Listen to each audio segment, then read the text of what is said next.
Stephanie's story starts like a lot of our members here at the YMCA. Her family moved to the community, and she and her husband, their small children, all got involved, joined the Y pretty quickly after moving here about 5 years ago. They immediately got engaged and involved in a lot of the programs, used our child watch to have a time to work out here at the Y, got involved with our soccer programs, swim classes, and really kind of started to become a part of the family. I met Stephanie and I kind of already knew who she was just from hearing her story around the Fishers Y. So I was kind of excited to actually meet her and get to know her. I met Stephanie for probably 5-6 years ago, I think, when her daughter Grace came to our preschool program. At that time, we only had 28 children, and Grace was only 3 years old, and Daddy brought her in. Jason was here all the time. He, fit guy, would work out and run 8 miles at a time on our treadmills. She always, even though she had 2 kids at a time, she always was like, "Can I help?" She came in with her stroller, and then, "Can I help? Can I help?" Unfortunately, about 1.5 years ago, her story took a turn for the worse, and she got some tough news. She was diagnosed with stage 4 lymphoma and turned her world upside down.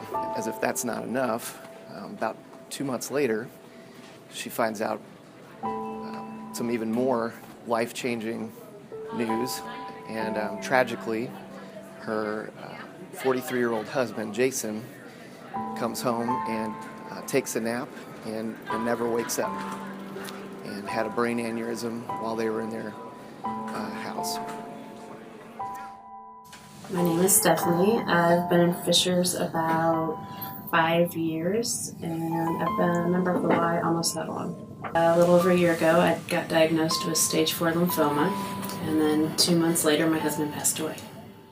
We reached out to her and extended an offer of free membership and free programs for her whole family for a year. We know that there's a lot of financial hardship that she was battling through, in addition to just incredible emotional hardship, and we wanted to come alongside her any way we possibly could. I didn't look for support. It found me.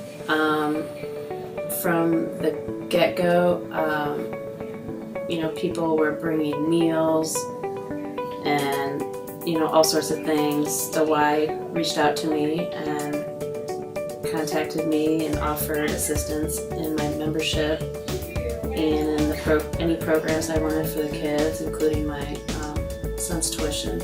So that was really helpful. Well, Stephanie is a little spitfire. She is somebody that comes in and is willing to lead everybody and be an inspiration for others. If she's just not feeling it that day, it didn't matter. She still showed up and she still did her part and kind of lifted everybody else up. She's been able to get involved in our Livestrong at the YMCA program, which is a really special program that is done nationwide through the YMCA's. It's a free 12-week program just for cancer survivors, and it focuses on building hope. Livestrong at the YMCA is the official title for it, and it's kind of a cancer exercise program for cancer survivors. And cancer survivors meaning anyone that's been diagnosed with cancer from the day of diagnosis on. So we can have a very newly diagnosed cancer patient to somebody that's been out of treatment for 10 years. The Livestrong program was awesome. Like I said, I'm still going through chemo, and the kind of cancer I have is very aggressive. And so the chemo was equally intensive. We're so lucky to be able to be a part of this program and to partner with Livestrong. I've been able to go out into the cancer community and talk to some of the doctor's offices and the cancer centers, and we're the only ones that are offering any kind of program like this. The instructors were great. I was fortunate enough to get 2 of them. They were very knowledgeable. You know, they brought a lot of different things to the table that you wouldn't necessarily think about. They were very understanding, very motivating. I would say with Stephanie, there's such a determination with her that there's no quitting. We know everybody walking through our door has a story, and most of the time we have no idea what that story is, and we're trying to come alongside people and be a light to them in their day. That's really what the Y is all about, is coming alongside our community, strengthening our community, and we're here to help Stephanie, and we're here to help everyone in Fishers the best way that we can.